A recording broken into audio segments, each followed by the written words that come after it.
theory of errors. In that theory of errors, that uncertainty of that error is called theory of errors. So accuracy and precision. Accuracy and precision. So what is meant by accuracy? So now you can see that arrows are falls on the near the red color line. So that's called if the measurement is precise, that is not necessary that mean that is accurate. Okay, however, the measured consistently accurate is also precise. So the three arrow marks are in the different positions are there. That is not accurate. So so that now you can see that arrows are passed on the blue color line. It's not accurate and not precise. It's not accurate and it's not precise. So accurate and precise has a difference.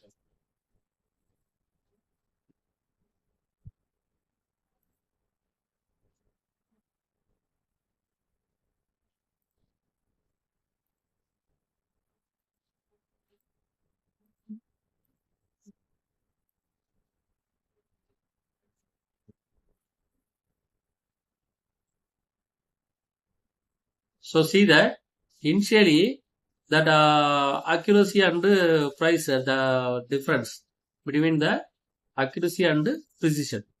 So first thing is, see that arrow marks are placed in a different position. So different position means it is not a precise and accurate. Precise and accurate has some difference. Okay, so that arrows are placed in a different positions. So different position means it is not accurate and precise. So they are on a random. Okay. So all the arrows are in a different colors. So it is not accurate and precise.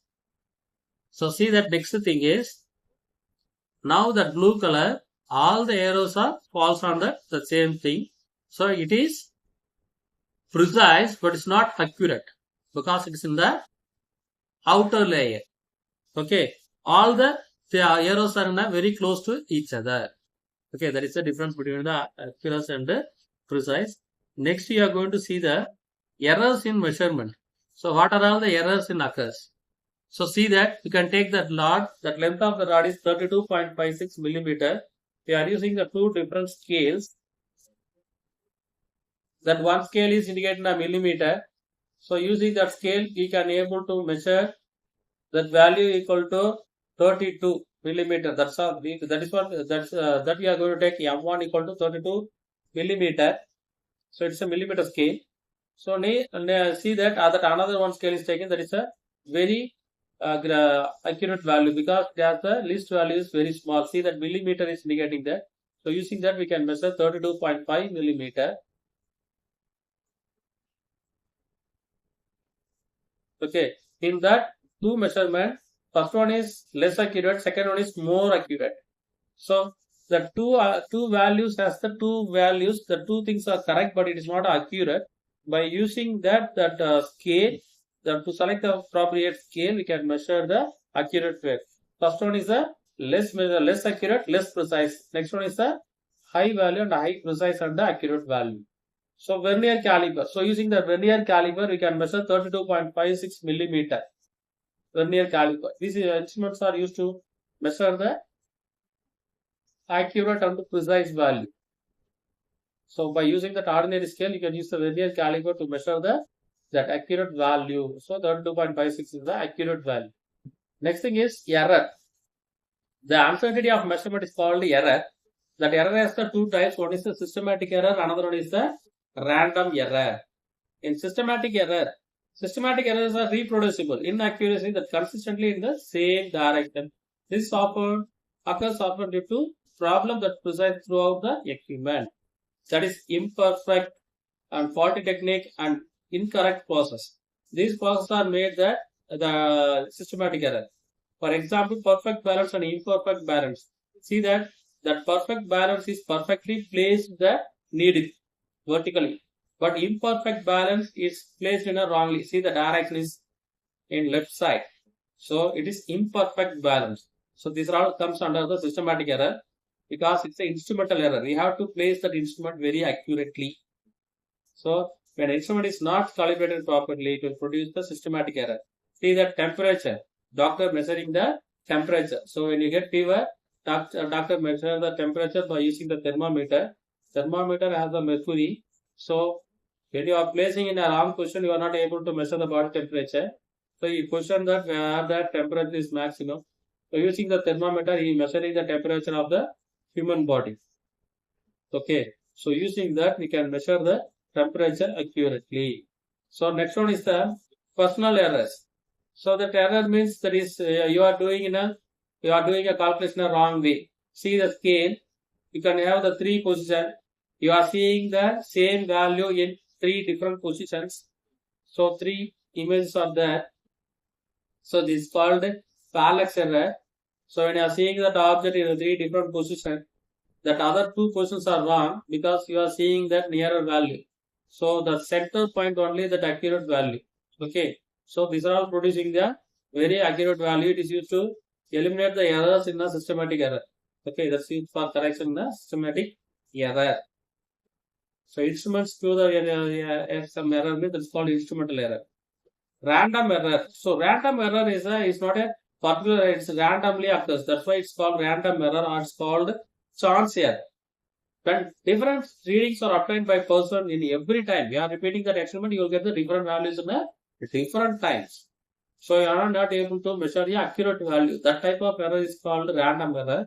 Example for the random error is what is the voltage fluctuation. You can able to see that in a stabilizer. That is voltage fluctuation. And that's one example for that. Another one is mechanical vibrations. So these are all the example for the random vibration. Okay. So these are all the random errors. So you are not able to calculate that accurate value.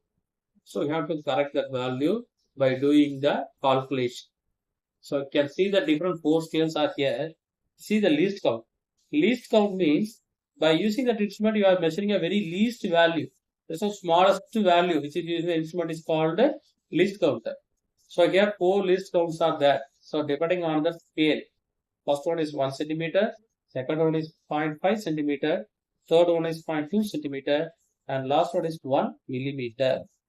So in that four scales, so depending on the scale you are measuring the length, you will get the four different values. So it is not an accurate value. By using the least value only, you can measure the accurate value. That is 1 millimeter of the scale. Okay. So make that least count value is very greater means you can measure the accurate value. And then you can use the vernier caliper and screw gauge for measuring the accurate and precise value. So screw gauge is used to measure the thickness of the wire. The least count of the vernier caliper is 0.01 centimeter and the least count of the screw gauge is 0.001 centimeter. So it is very accurate compared to the vernier caliper. Nowadays we are using the electronic based vernier caliper. It can show that value directly on the screen. So another way to reduce the least count error is to repeat the measurement and take the arithmetic mean to bring the measured value closer to the actual one. So you have to take the arithmetic mean means you have to take that 4 to 5 values and you have to calculate that average value. Practical நீங்க பண்ணிருப்பீங்க 10th standardல you have to take the 4 to 5 readings. You have to get the average value for all the values. Right? So doing that, we can minimize the error. So arithmetic mean means we are adding all the results divided by n up to a1 to a1 divided by n number of values. So you can get the mean value. So that is I equal to 1 to n, that is a by n. That will give the mean value.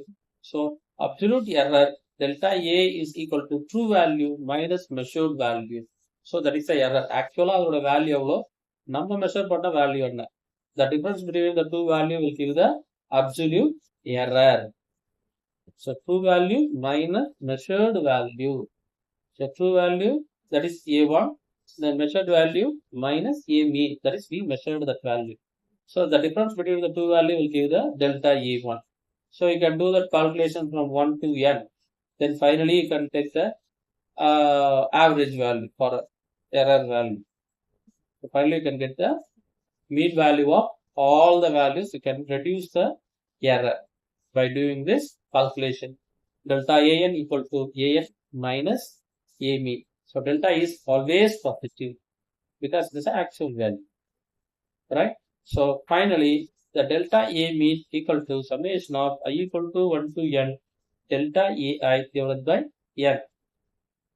So that A mean minus delta A mean, that is greater than or equal to A. So A mean plus delta mean. So adding that error means that it will greater than the actual value. If you subtract that value, that will less than the actual value. Okay, already we know that because we are doing a practical calculation. So A is the accurate value. So plus or minus, we can add or subtract that value. We can get the accurate value of the absolute error. So next one is the relative error.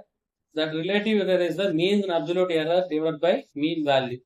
So delta A mean divided by mean. So you can get the relative error. So the ratio of mean absolute error to the mean value is called relative error. So it's also called the fractional error. Next one is the percentage error. So the relative error into 100. So the relative error expressed in the percentage is called percentage error. So next thing is derived quantity and derived unit. So derived quantities, you know that using the fundamental quantity, we derive the quantity is called the derived unit. Acceleration, force, velocity, speed, weight, volume, energy, and that is the unit of that one. So you can take that one slab, that is one brick. You can take one brick, that volume equal to LB into H. Length into breadth into H will give the volume of the brick. So V plus delta V. V plus delta V means V is the actual volume plus delta V, that is change in volume. Delta means to change. So L plus delta L, change in length. B plus delta B, change in breadth. H plus delta H, change in height. So what is the value changes from the actual value? That is a error. So error of the sum or a difference. Error of a product or a quotient. So we are going to see the different type of errors. That is called errors in the case of measured quantity raised to a power. So it's called propagation of errors.